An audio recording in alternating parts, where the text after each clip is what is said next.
The movie opens with Amanda quietly packing her bags as Clay sleeps soundly. Upon waking, Clay inquires about her sudden preparations. Amanda reveals her desire to escape the city and its crowds for a while, sharing that she has rented a house on the beach. The Sanford family set off for their new home. The luxurious house, fully stocked with all the essentials.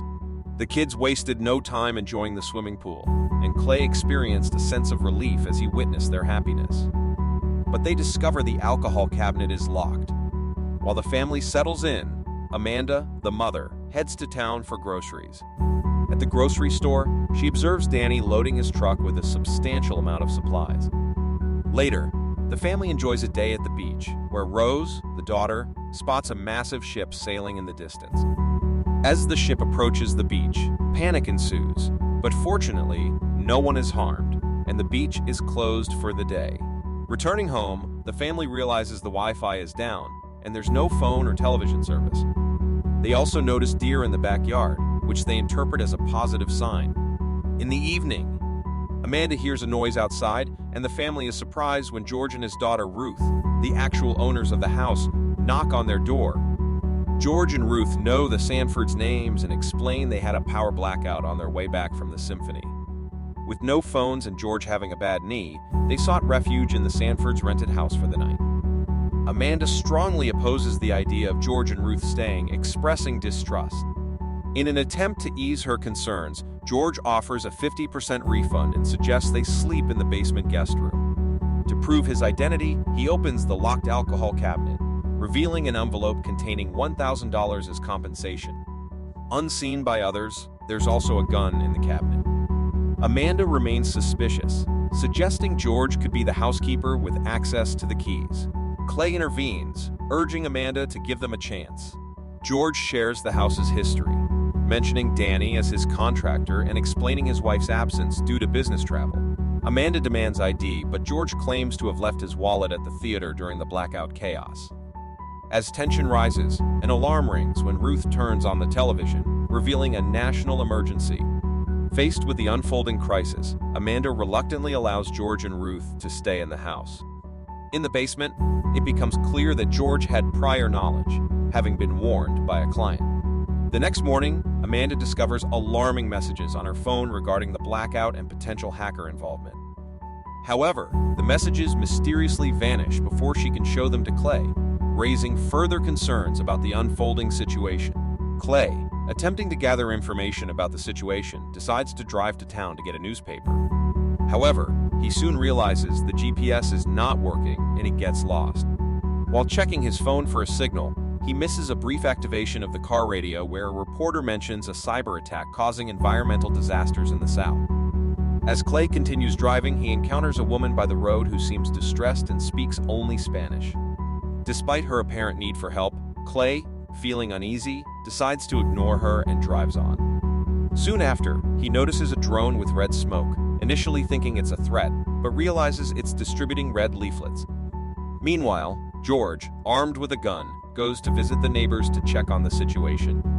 Concerned about his wife, who was supposed to return, he hasn't received any messages from her. The neighbor's house appears empty, with scattered items in the garden. George finds their satellite phone not working and discovers a trail of items leading to an expensive watch on the beach.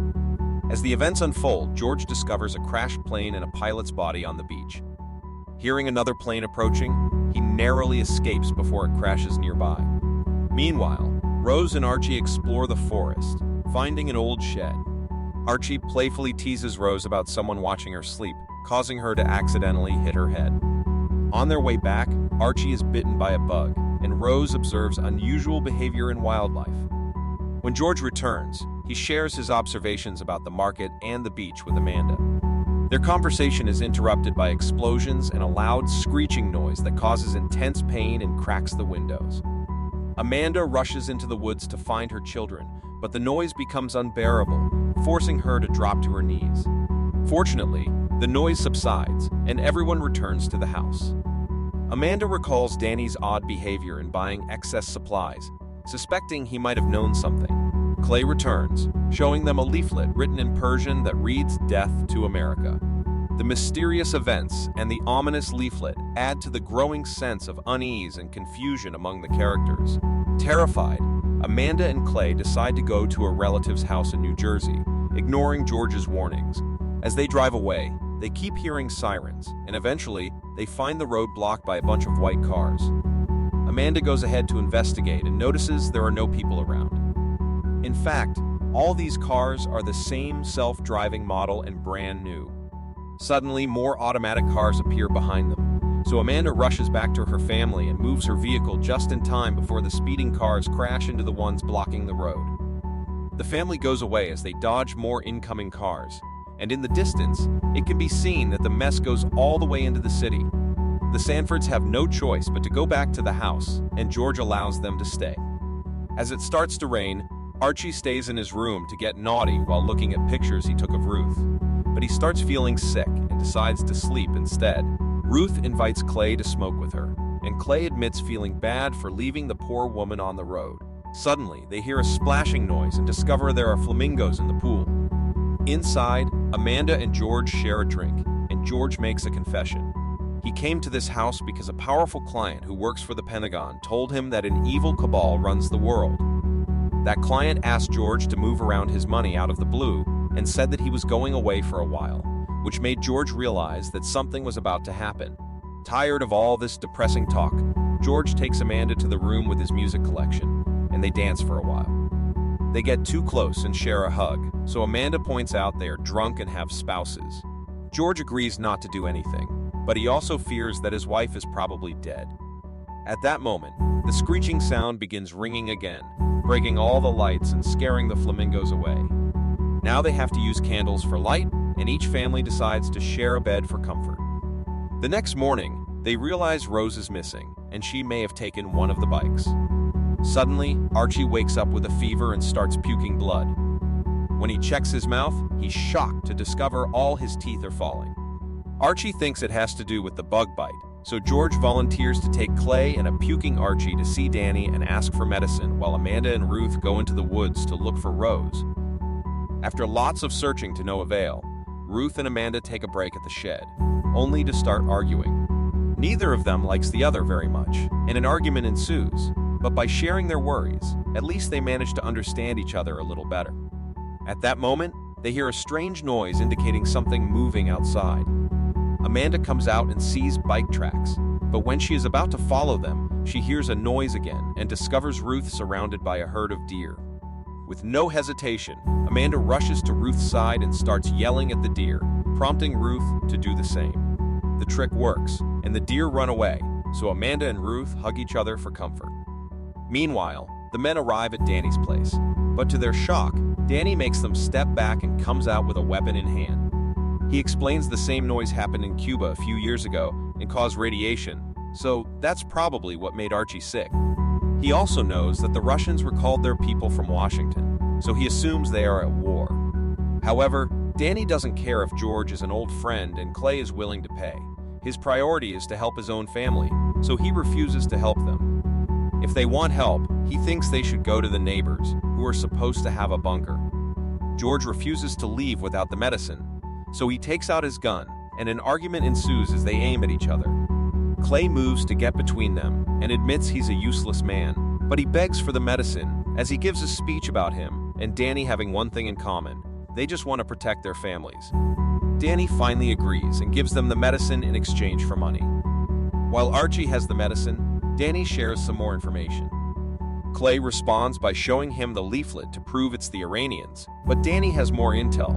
Before the phones went out, a friend of his in San Diego told him a drone dropped leaflets there too, but those were in some East Asian language like Korean or Chinese.